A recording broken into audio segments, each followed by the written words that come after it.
Hi, in the last video, we prepared our CSV file with student details. Now let's upload it and run the bulk import.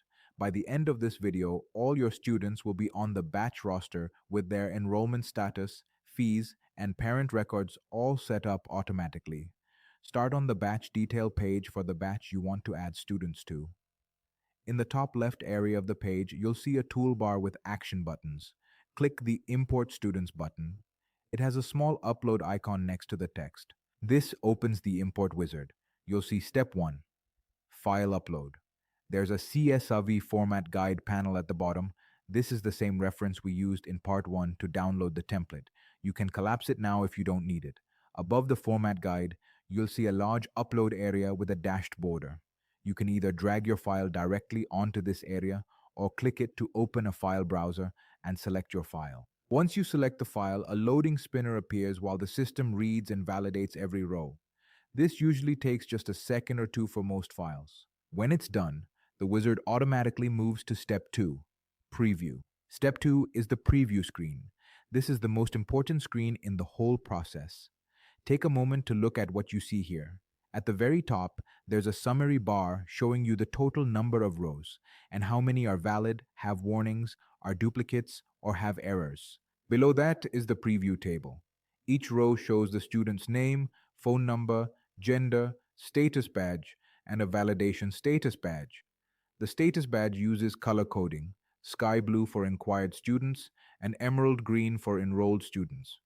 Rows flagged as errors cannot be imported. They have a missing required field or an invalid value. Their checkboxes are disabled.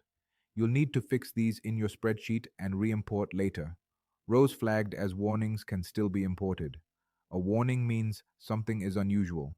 For example, a student has an enrolled status, but invoicing is disabled, but it is not blocking. Rows flagged as duplicates mean the system has found a student with the same name and phone number either elsewhere in your file or already in your system. You can choose whether to import them or not. Click on any row to expand it and see the full detail. Error messages, the address block, parent records, the fee with any auto-calculated discount, and the invoicing setting. You have full control over which students get imported. Each valid and warning row has a checkbox on the left. If you want to skip a student, simply untick their checkbox. You can also remove a row permanently by clicking the Remove button on it. If you accidentally remove a row, don't worry.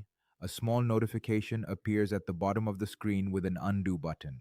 You have 5 seconds to undo before the removal is final. At the bottom of the screen, a footer shows you how many students are currently selected and ready to import.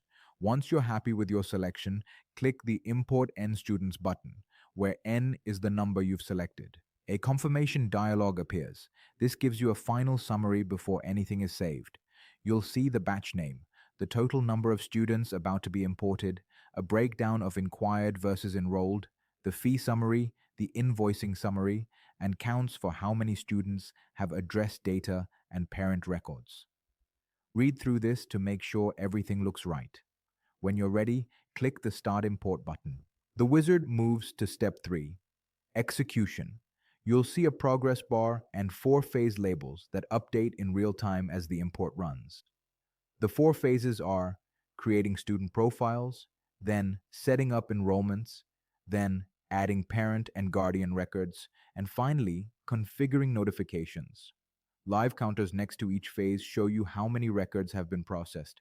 For most imports, this completes in under a minute. Please stay on this screen until it's done. Do not close the tab or navigate away.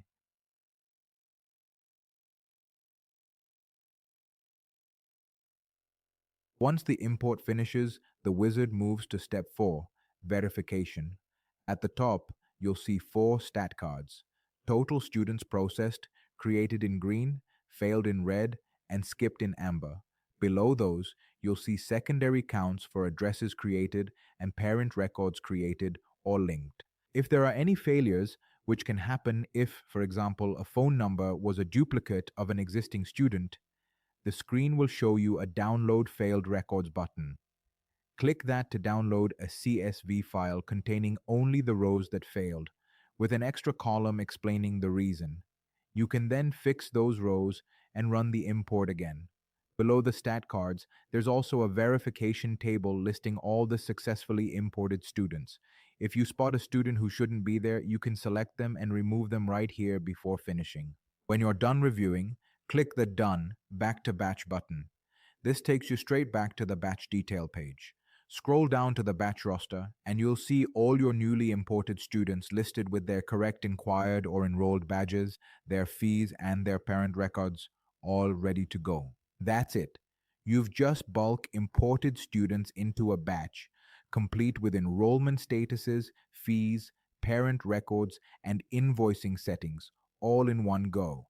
If any rows failed, just download the failed records file, fix the issues, and run the import again. If you have questions, reach out to our support team. We're always happy to help.